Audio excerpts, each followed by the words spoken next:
ಚಿತ್ರದುರ್ಗದ ವಕೀಲರ ಭವನದಲ್ಲಿ ಕಾಂಗ್ರೆಸ್ನ ಲೋಕಸಭಾ ಅಭ್ಯರ್ಥಿ ಬಿಎನ್ ಚಂದ್ರಪ್ಪ ಅವರು ಪ್ರಚಾರ ಸಭೆ ನಡೆಸಿದ್ದಾರೆ. ಚಿತ್ರದುರ್ಗ ನಗರದ ವಕೀಲರ ಭವನದಲ್ಲಿ ಬಿಎನ್ ಚಂದ್ರಪ್ಪ ಅವರು ವಕೀಲರೊಂದಿಗೆ ಈ ಒಂದು ಸಭೆ ನಡೆಸಿದ್ದು, ಈ ವೇಳೆ ಬಿಎನ್ ಚಂದ್ರಪ್ಪ ಅವರು ಮಾತನಾಡಿದ್ದು, ದೇಶದಲ್ಲಿ ಕೋಮುವಾದ ಹೊಡೆದೊಡಿಸಿ ಎಲ್ಲರನ್ನ ಒಟ್ಟಿಗೆ ಕರೆದೊಯ್ಯುವ ಉದ್ದೇಶದಲ್ಲಿ ವಕೀಲರಾದ ನಿಮ್ಮ ಪಾತ್ರ ಬಹಳ ಮುಖ್ಯವಾಗಿದೆ. ಇನ್ನು ಇದೇ 26ರಂದು ನಡೆಯುವ ಚುನಾವಣೆ ದೇಶದ ಹಾಗೂ ಸಂವಿಧಾನದ ಭದ್ರತೆಗೆ ಮುಖ್ಯವಾಗಿದೆ. ತಾವೆಲ್ಲರೂ ನನಗೆ ಮತ ನೀಡಿ ಗೆಲ್ಲಿಸಬೇಕೆಂದು ಬಿಎನ್ ಚಂದ್ರಪ್ಪ ಮನವಿ ಮಾಡಿದ್ದಾರೆ.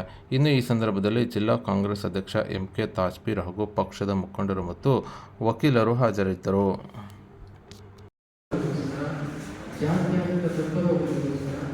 ದೇಶದಲ್ಲಿ ಕೋಮು ಭಾವನೆಯನ್ನು ಒಡೆದೋಡಿಸಿ ತಮ್ಮ ಪಾತ್ರ ಬಹಳ ಮುಖ್ಯವಾಗಿದೆ. ಆದ್ದರಿಂದ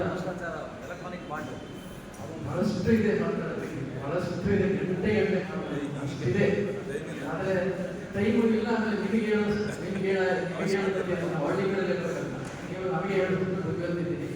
ನೀವು ತಾವು ದಯಮಾಡಿ ಅದನ್ನು ಬೇರೆ ಜನರಿಗೆ ಹೇಳಬೇಕು ಅನ್ನೋದು ನಾನು ಹೇಳಿ 26ರಂದು ನಡೆಯುವಂಥ ಚುನಾವಣೆ ದೇಶದ ಭದ್ರತೆ, ಸಂವಿಧಾನ ಭದ್ರತೆ ಎಲ್ಲವನ್ನೂ ನೂರಾರು ಅಂಶಗಳನ್ನು ಒಳಗೊಂಡಂತಹ ಚುನಾವಣೆ ಆಗಿರೋದ್ರಿಂದ ನಾವೆಲ್ಲರೂ ತಮ್ಮ ಮತವಲ್ಲ, ತಮಗೆ ತಮ್ಮ ಪಕ್ಷದರಾಗಿರ್ಬೋದು, ಸಾರ್ವಜನಿಕರಾಗಿರ್ಬೋದು, ಎಲ್ಲರೂ ಸಹ ಈ ಅರಿವನ್ನು ಮೂಡಿಸಿ ನನಗೆ ಮತ ಪಡೆಯಬೇಕು ಅಂತ ಪ್ರಾರ್ಥನೆ